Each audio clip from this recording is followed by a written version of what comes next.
Estamos de volta com Atletas no Ar. Você que participou da promoção, participou. Quem não participou, não participa mais. Eu tenho aqui em minhas mãos o papel com o nome do sorteado e no final do programa você vai saber quem ganhou essa belíssima camisa do Flamengo.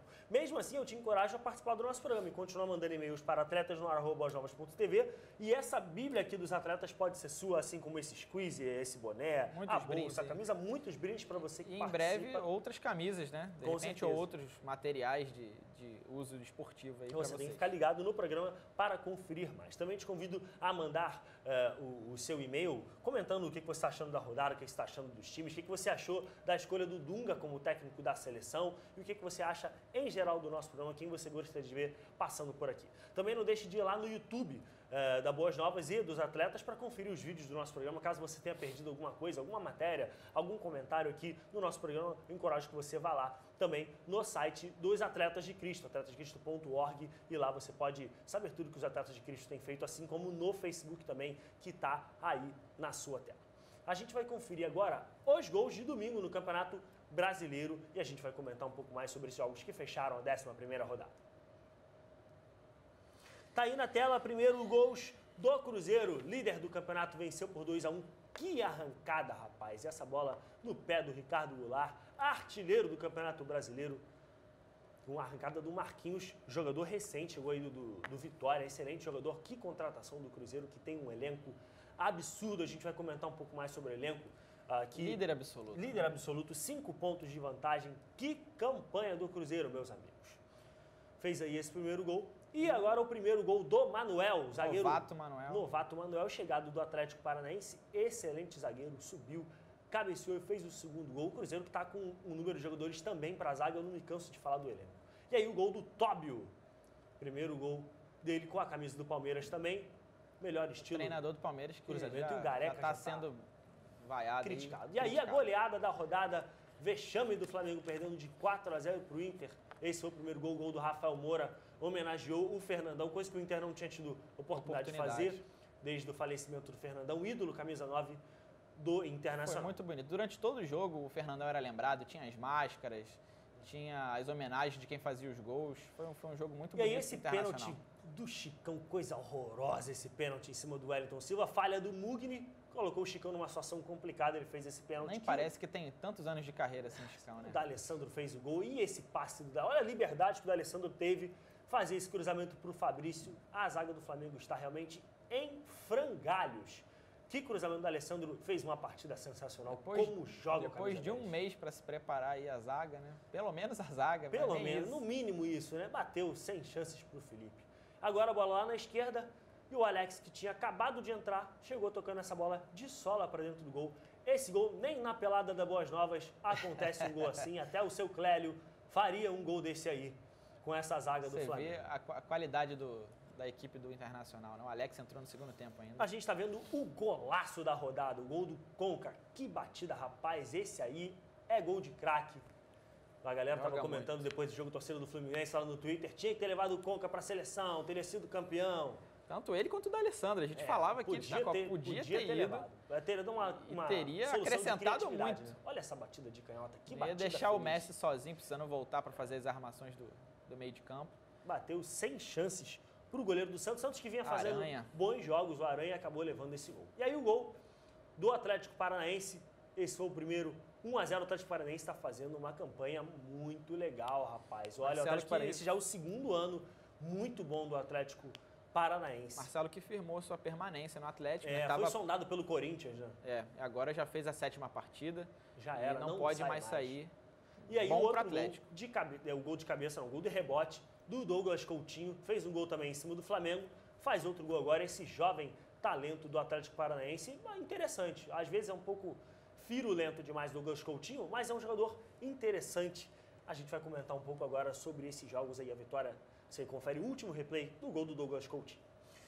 Palmeiras e Cruzeiro, rapaz, o Cruzeiro é um timaço, rapaz. Se eu fosse torcedor do Cruzeiro, eu estaria exultante de alegria com o time do Cruzeiro. Vamos lá. O time tem o Dagoberto, tem o Borges, tem o Júlio Batista, só no ataque. Tem o Ricardo Goulart, tem o Marquinhos, tem o Marlone, tem o Neilton.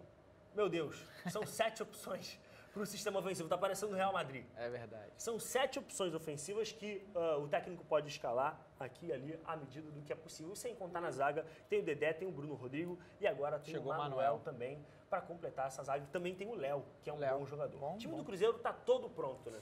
Tá todo pronto para ser bicampeão brasileiro e mais uma vez com grande vantagem aí já no início do campeonato.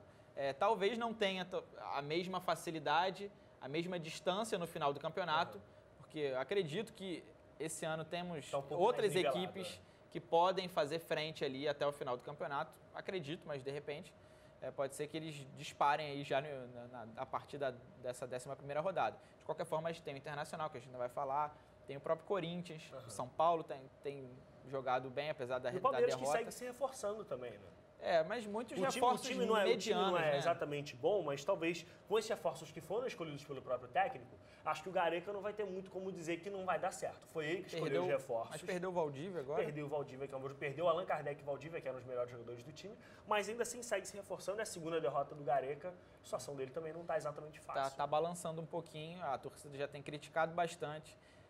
O Palmeiras que tem lá seus reforços, tem seu elenco numeroso, mas de jogadores que façam bem medianos, né? Bom, mas talvez seja isso, juntar jogadores medianos que com muito empenho, com muito treino, façam isso a no diferença. futebol é possível. Isso é muito possível no futebol.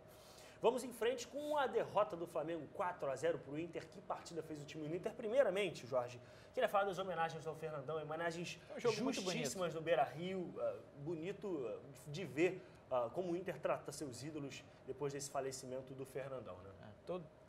Boa parte da torcida com máscara do Fernandão.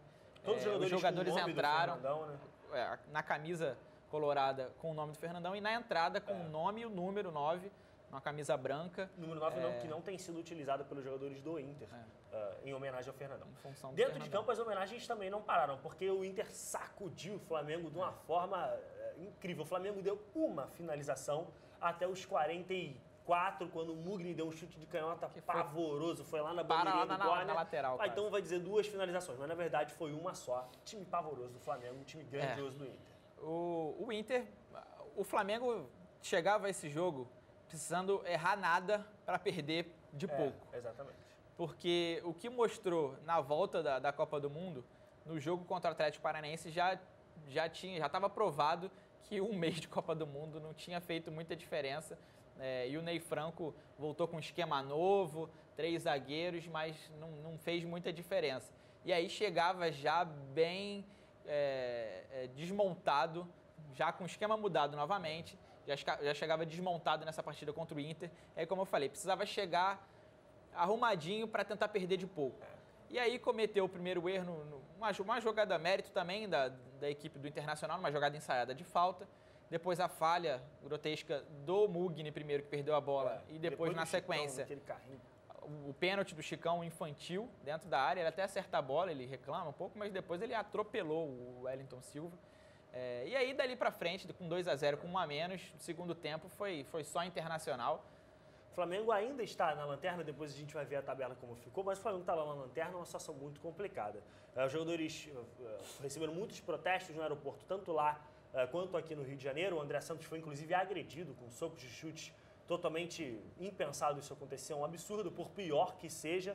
E André Santos e Elano, segundo informações da Globo.com, já rescindiram seus contatos com o Flamengo e não jogam mais pelo rubro-negro da Gávea.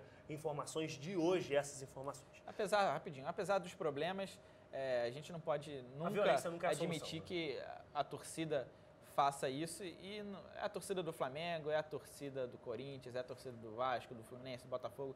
Todos os times grandes passam por isso, mas sempre tem que ser reprovado esse tipo de atitude. Isso, com certeza. Vitória do Fluminense sobre o Santos, 1-0, gol marcado pelo Conca. Uma boa partida. Na semana passada eu destacava o Fluminense aqui, que está com um esquema interessante que eu gosto, me agrada, que é ter um time com 4 jogadores de meio de campo e bons jogadores. É o Jean, é com o Wagner, é com o Conca e o Cícero. 4 meios de campo que sabem jogar bola, não tem aquele jogador brucutu, não tem o Edinho dentro de campo mais. Acabou o Edinho, acabou o Diguinho, acabou o Valência. Na semana passada... Diguinho pode até voltar, mas teoricamente acabou. Na semana passada, acabou perdendo por um erro da arbitragem. Nessa semana venceu bem o Santos 1-0. Venceu. Tem uma equipe que pode, depois do ano passado ruim, que que chegou a cair em campo para a segunda divisão, mas acabou permanecendo.